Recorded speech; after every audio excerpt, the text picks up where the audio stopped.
할렐루야. 오늘은 특별히 부활절입니다. 오늘 부활절을 맞이해서 저는 본문 말씀을 근거해서 따라하겠습니다. 왕의 부활. 왕의 부활이라는 제목을 가지고 은혜를 나누고자 합니다. 우리나라 사람들은 사자를 싫어하죠. 왜냐하면 죽을 사자를 연상하기 때문에 사자를 싫어해요. 반면에 이 서양 사람들은 13이라는 숫자를 싫어해요. 왜냐하면 예수님 최후 만찬 때 참석했던 인원이 13명이 13이에요. 그리고 배신자 가룟 유다의 이름을 알파벳으로 써온 13글자예요. 13이라는 숫자를 싫어합니다. 또 미국 사람들은 금요일도 싫어하는데 왜 금요일을 싫어하냐? 예수님께서 십자가에 달려 돌아가셨을 때가 금요일이거든요. 그래서 금요일 날짜를 되게 싫어해요. 그래서 미국 사람들은 이 13일과 금요일이 겹친 날을 정말로 예사롭지 않게 생각을 하는 거죠. 근데 제가 머리 탈라고 처음으로 돈 주고 본 공포 영화가 바로 13일의 금요일이라는 영화가 있었어요. 네, 그때 처음으로. 그래서 공포물들이 막 쏟아져 나오고 그 위에 버닝이 나오고 그랬거든. 근데 첫 번째가 13일의 금요일이라는 그런 영화였어요. 처음으로 본 영화였죠. 또 특별히 미국의 농아들이 예수님을 수어로 표현할 때는요, 왼쪽 손바닥 가운데다가 어느 쪽 곤지를 딱 찍어. 왜냐하면 이게 십자가에 못 박힌 손을 연상케 하거든. 예수님의 십자가를 말하는 거죠. 이렇게 기독교라고 하는 것은 못 박힌 손의 종교요, 또 십자가의 종교요, 또 보혈의 종교라는 것입니다. 그런데 우리가 예수님의 십자가를 생각할 때 쉽게 떠올릴 수 있는 것은 뭐냐? 그래서 13, 금요일, 못 박힌 손, 이걸 떠올릴 수가 있다고 하는 것입니다. 그러나 예수님께는 십자가만 있지 않죠. 십자가만 있지 않습니다. 기독교 신앙은 크게 두 축으로 나눠질 때 하나는 십자가고 또 하나는 바로 부활이라고 합니다. 그러니까 십자가가 없는 부활이라고 하는 것은 공허할 뿐이고 또 부활이 없는 십자가는 그냥 비참하기만 한 것이죠. 때문에 기독교라고 하는 것은 이 십자가와 부활, 이 두 개의 축이 함께 어우러져 하나의 거대한 하모니를 이루고 있는 줄로 믿으시기 바랍니다. 오늘 특별히 예수님께서 그 사망의 권세를 깨트려 버리시고 승리하신 부활주일이에요. 다시 한번 이 부활주의를 통해서 죽음에서 다시 살아나신 예수님을 모두가 만나시기를 주님의 이름으로 축원합니다. 오늘 본문 말씀을 보게 되면은 예수님께서 십자가에 못 박혀 돌아가신 후에 예수님의 무덤가를 찾은 연인들이 나오죠. 이때 하나님께서 천사를 보내서 이 여인들에게 두 가지를 말씀하시죠. 두 가지. 이 두 가지를 말씀하는데 이 두 가지 말씀이 오늘 2023년을 살아가는 또 부활의 아침을 맞이한 우리에게도 동일하게 전해지는 말씀인 것으로 믿으시기 바랍니다.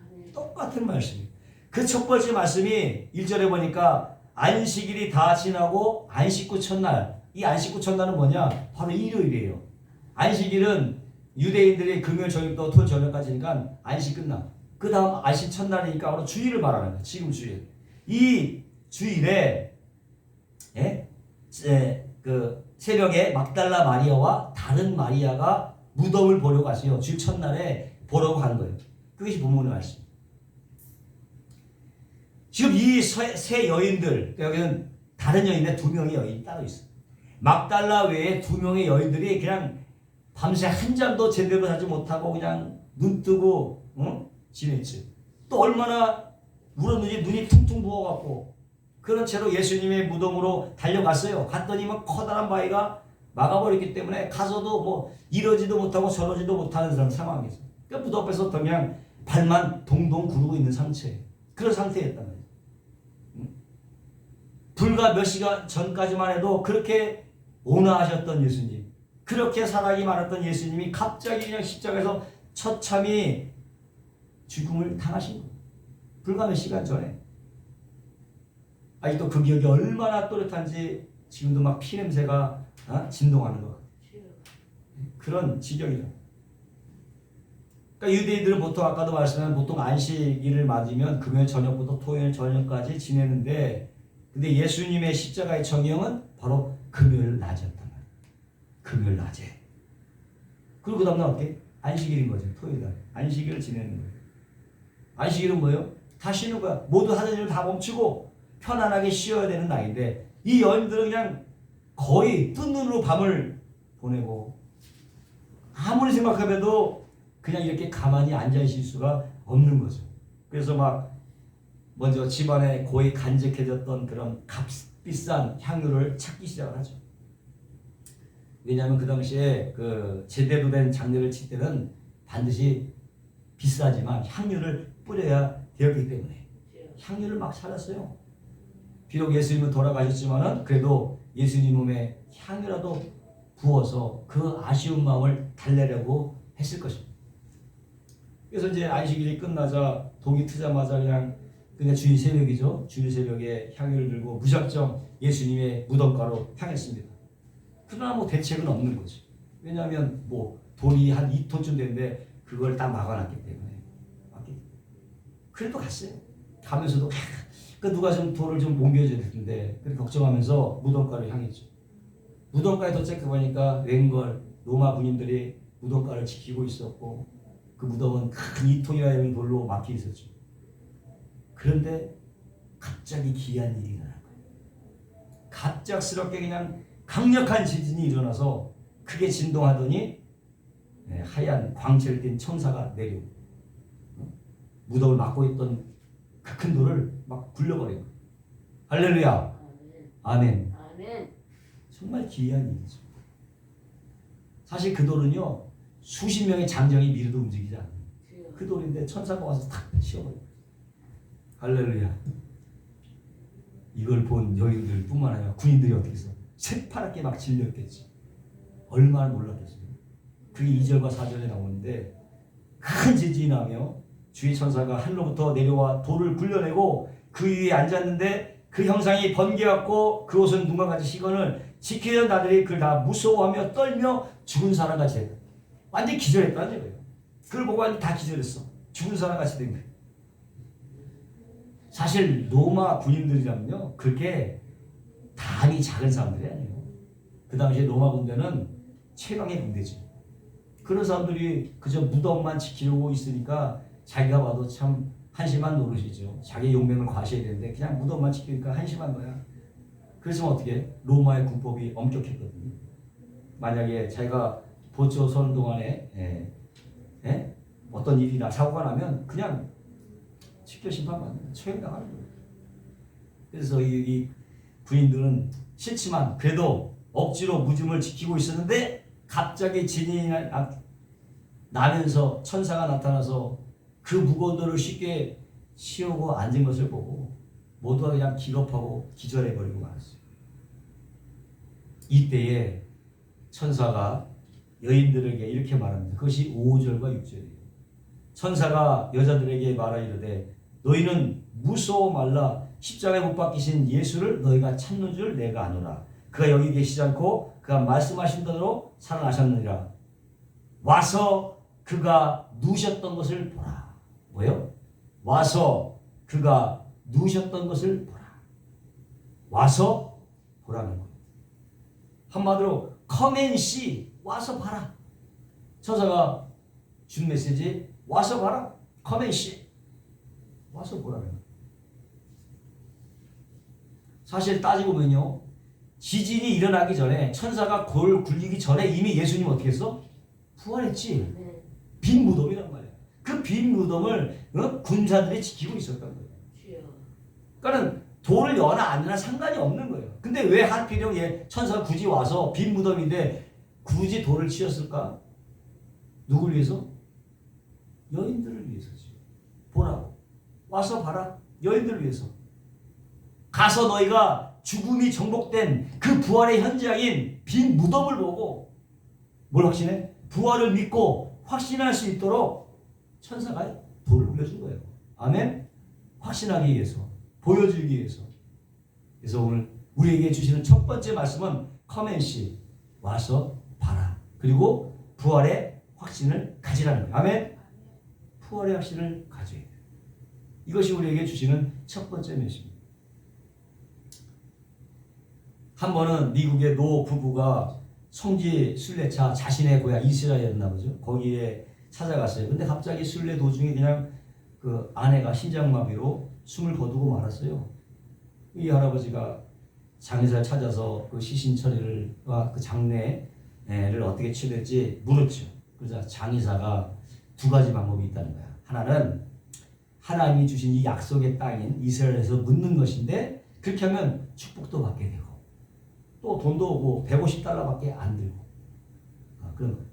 또 하나는 시신을 방부 처리해서 미국으로 오게 공수하는 방식인데 이건 뭐 절차도 대단히 까다롭고 번거로울 뿐만 아니라 무엇보다 비용이 5천만 달러가 든 거예요. 5천 달러가 든 거예요. 어떻게 하셨냐고 어떻게 하시겠냐고 딱 물었죠. 그래서 이 할아버지가 지체 없이 나는 비용을 얼마든지 얼마가 됐든지 간에 무조건 지불할 테니까 무조건 미국에서 장례를 치르고 거기서 내 아내를 묻겠다. 그런 거예요. 장의사가 할아버지한테 할머니가 미국을 엄청 사랑하셨나 봐요. 그렇게 말씀하는 거예요. 할아버지가 말씀한 게 그게 아니라 만약 여기다 말을 부르면 혹시 예수님 다시 살면 어떻게 하겠느냐. 그러면서 안 된다는 거예요. 다시 살까 싶어갖고 그래갖고 아예 살아지 못하게 미국에다 그냥 묻겠다는 거죠. 뭔 얘기인지 알겠어요? 농담 얘기한 건데 어찌됐든 간에 이 할아버지는 나름대로의 부활을 믿고 있었던 거죠. 어쨌든 간에 자기 마누라가 다시 살할 걸 두려워해서 미국 땅에서 장례를 치르겠다. 한 번은 소크라테스의 스승인 플라톤에게 한 제자가 와서 이렇게 물었습니다. 선생님, 사람이 죽었다가 다시 살아날 수 있을까요? 그랬더니 이 지혜가 많은 플라톤이 나도 그러길 바라지만은 그건 아무도 알 수 없는 일이다. 플라톤도 말을 못했다고 하는 거죠. 이건 뭐냐? 이렇게 지혜가 있었던 플라톤뿐만 아니라 많은 사람들이 이 부활을 잘못 이해하거나 오해를 하고 있다는 경우가 모르는 경우가 많다는 거예요. 부활을 잘못 이해해. 심지어는 그리스도인들 가운데서도 부활을 머리로 이해할 수 없는 믿음의 영역이기 때문에 그냥 무조건 증거 같은 거 묻지 말고 그냥 무조건 믿어라. 무조건 믿으라. 그렇게 얘기한다는 거죠. 그러니까 여러분, 이 부활은 묻지도 따지지도 말고 무조건 믿어야 되는 일종의 보험 같은 것이 아니라는 거예요. 보험 같은 것이 아니에요. 부활의 증거가 많이 있다는 것이죠. 부활의 증거가 많이 있어요. 첫 번째는 부활의 증인이 있어요. 부활의 증인들. 본문에 등장하는 여인도 부활의 증인이고 또 후에 예수님의 11제자도 예수님의 부활을 보았고 엠마오로 가는 두 제자도 부활하신 예수님을 보았고 동시에 500명의 제들 앞에서 부활하신 몸으로 승천하신 것도 보였잖아요. 역사적인 사실이라는 얘기지요. 그냥 무조건 믿어야 되는 사실이 아니라 역사적인 사실. 그리고 그것도 마지막 사도라고 불리는 사도 바울에게 다메섹에 나타나서 부활의 주님을 만났잖아요. 다시 살아나신 예수님을 보게 된 거거든요. 수많은 예수님에 대한 부활의 증거가 있다고 하는 것입니다. 역사적인 사실이라는 것입니다. 또 역사적으로 또 이것을 보면 유대인 때부터 이 조상들이 때대로 수천 년 동안 어떻게 안식일을 지켜왔잖아요.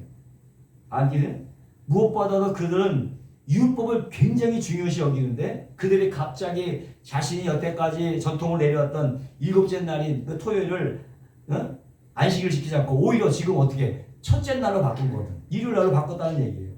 그렇게 해도 수천 년 동안에 고집스럽게 고수해왔던 이 안식일 교리를 왜 하루아침에 바꿨을까?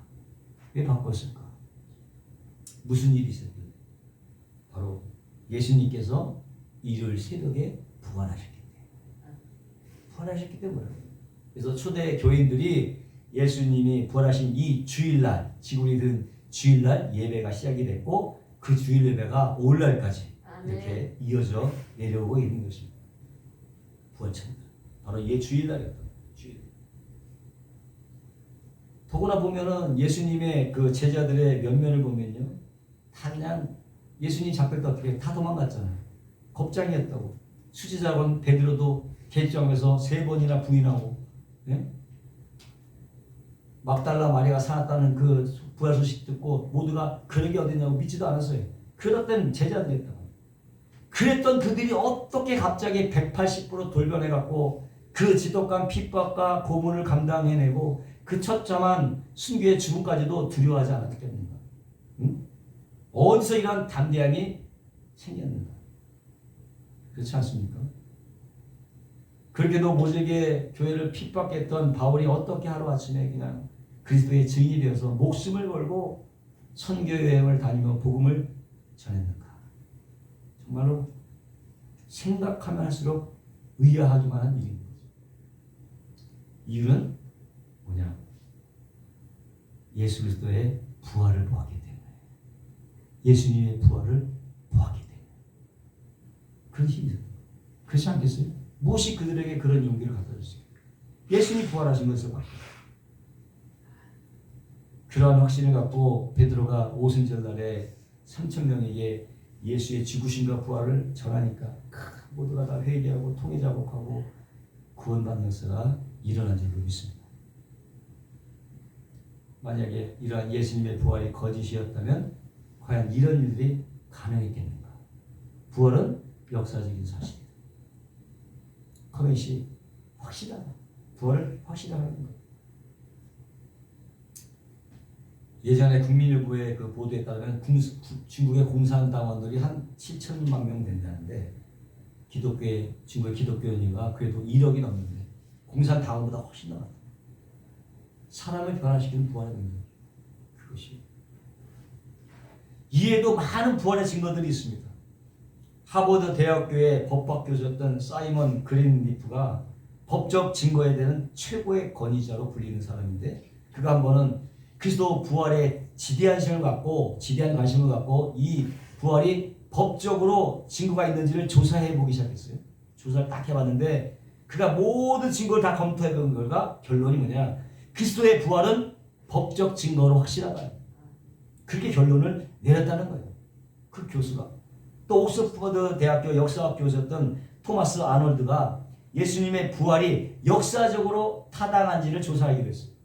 그가 성경 외에 여러 문헌들 또 유물들을 다 조사해봤고, 조사를 마친 후에 그리스도가 죽으셨고 다시 부활하신 것이 역사적으로 확실하다, 이런 결론을 내렸다는 거죠. 문헌적으로, 학문적으로. 또 누 윌리스라는 작가도 원래 이 기독교를 반대하는 안티 기독교인이었어요. 예수님의 죽으심과 부활이 거짓임을 입증하기 위해서 책을 쓰다가 결국 어떻게 됐냐? 그때 죽으심과 부활을 지지하는 그 유명한 책을 남겼는데, 그것이 바로 배너라는 작품이에요. 안티 기독교자가 기독교인으로 변하는 배너라는 책. 그렇다면 왜 우리가 부활을 기뻐해야 되느냐? 예수님의 부활이야말로 첫 번째, 예수님이 하나님이라는 증거죠. 하나님이라는 증거고 인간의 구원자라는 증거. 우리도 언젠가 이렇게 예수님처럼 죽음을 이기고 부활할 수 있다는 확실한 증거가 되기 때문에 복음이고 기쁜 줄로 믿습니다. 부활은 곧 복음이다. 다시 산다. 인류의 희망이자 복음인 줄로 믿습니다. 때문에 하나님이 이 부활 아침에 우리에게 말씀하십니다. 따라 말씀하겠습니다. Come and see. Come and see. 다시 한번. 와서 보고 부활을 확신하라. 이런 뜻이죠. 부활을 확신하시기를 주님의 이름으로 축원합니다. 역사적인 사실. 두 번째 우리에게 주시는 메시지는 7절입니다. 또 빨리 가서 그의 제자들에게 이르되 그가 죽은 자 가운데서 다시 살아나셨고 너희보다 먼저 갈릴리로 가시나니 거기서 너희가 배우리라 하라. 보라, 내가 너희에게 일렀느니라 하거늘.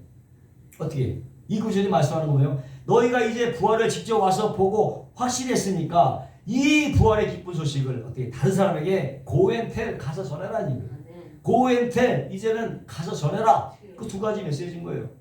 응? 무엇보다도 예수님께서 첫 부활의 증인으로 누굴 선택했느냐? 마리아 여성을 선택했습니다. 당시 여성들은 법적 증인으로 설 수 없는 그런 위치에 있었어요. 쓸 수 없는 위치야. 차라리 증인이라고 하면 F4 베드로나 안드로나 야고보나 요한 중에 한 사람을 증인을 쓰지 왜 굳이 여성을 선택했을까? 네? 혹시나 예수님이 역차별하신 거 아닌가 라는 생각이 들죠. 왜냐하면 남자들에게는 회칠한 무덤이다, 독사의 자식다 그러는데 여인들에게는 따라 내 죄가 사해졌느라 그렇게 얘기하시거든. 한 여인이 옥합을 깨뜨렸을 때도 복음이 전해지는 그곳에 이 여인의 얘기를 전하라고 했고, 그러니까 이 여인들에게 상당히 좀 간대한 것 같고 남자들에게 아주 막대하는 것 같고 역차별 아니야 라는 생각을 할지 모르겠지만은 어떤 면에서 부활에 좀 남자들이 좀 약간 좀 소홀한 부분이 있겠지만은, 왜냐하면 막달라 마리가 어떤 여자였어요? 한때 7 귀신까지 들렸던 여인이. 7이라고 하는 완전수예요. 완전히 그냥 망가진 여자예요. 그런 여자예요. 그럼에도 예수님은 그런 여자를 인류사 최초의 부활의 증인으로 선택을 하셨다. 왜 그랬을까? 왜 그랬을까?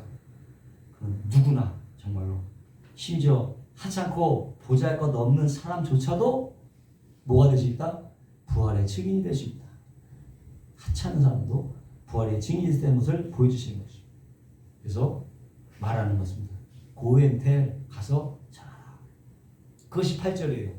그 여자들이 무서움과 큰 기쁨으로 빨리 무덤을 떠나 제자들에게 알리려고 다름질할세. 이렇게 8절이 나옵니다. 예수님의 이 부활은 놀라운 사건이기 때문에 한편으로는 막 두렵기도 하죠. 하지만 한편은 동시에 기쁜 소식. 두렵지만 기뻐. 이 소식을 들은 사람은 도무지 가만히 있을 수가 없죠. 이 엄청난 사건이기 때문에 가만히 있을 수가 없는 거예요. 그래서 무조건 뛰는 거예요. 전하는 거예요. 오늘 하나님께서 부활의 아침에 우리에게 주올 때 주시는 말씀은 고엔텔 가서 전하라. 부활의 증인으로 너 이웃에 가서 전하라. 이것이 오늘 주시는 두 번째 메시지. 과거 나치 독일의 항거에서 항거하는 그룹 가운데서 이 복음주의 목사였던 그 마틴 니멜러라는 목사님이 계셨는데, 그분이 그냥 나치에게 체포돼서 1937년부터 45년까지 8년 동안 감옥 생활을 했어요. 그러다가 한 번은 그 감옥에서 기도를 하다가 잠이 들었어. 잠이 들어서 꿈을 꾸는데 히틀러가 예수님 앞에 서서 심판을 받는데 자신은 재판장 한 구석에서 그것을 지켜보고 있는 거예요. 주님께서 히틀러에게 물었습니다. 너에게 전도한 사람이 없었느냐? 그래서 히틀러는 저에게 아부한 사람도 많았고 저항했던 사람도 많았지만은 나에게 전도한 사람은 한 사람도 없다. 그렇게 대답하더라는 거예요. 그때 히틀러를 쳐다보던 눈이 방청객을 향해서 자신을 바라보던 예수님께서 자신을 끄서 막 그걸 깜짝 놀라서 솔직히 놀라서 식은땀과 꿈에서 깨어났는데, 그리고 그 자리에 엎드려서 기도했습니다. 맞습니다. 주님, 제가 히틀러를 미워하고 저항을 했지만 그를 불쌍히 여긴 적이 없습니다. 저는 그에게 복음을 증거하지 않았습니다. 라고 하면서 이제부터 때를 어떤지 모르든 간에 만나는 모든 사람에게 복음을 전하겠습니다.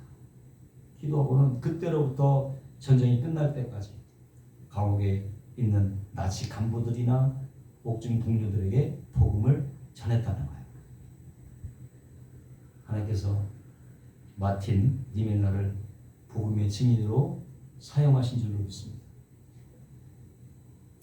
또 침례 교인으로 존경받았던 그 지미 카터 전 대통령이 쓴 Why Not the Best? 왜 최선을 다하지 않았는가? 이런 책에 보면은 이런 내용이 있어요. 그 10년 전에 자기 교회 복음 전도 집회에 참석하면서 앞으로 복음 전도 집회가 열릴 때마다 매년 내가 14가정을 책임지고 복음을 전하겠다. 그렇게 결심을 했대요.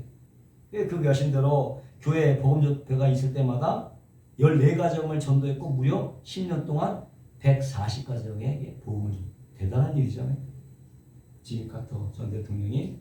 그래서 마음 한구석에는 내가 10년 동안 140가정을 찾아가서 복음을 전했고 그 중에는 예수 영접한 사람도 많지 라고 하면서 은근히 자부심을 갖고 있었는데, 1966년 제가 태어나던 해요. 주지사로 출마해갖고 선거운동을 하는 그 3개월 동안에 30만 명이 되는 사람이 악수를 했어요.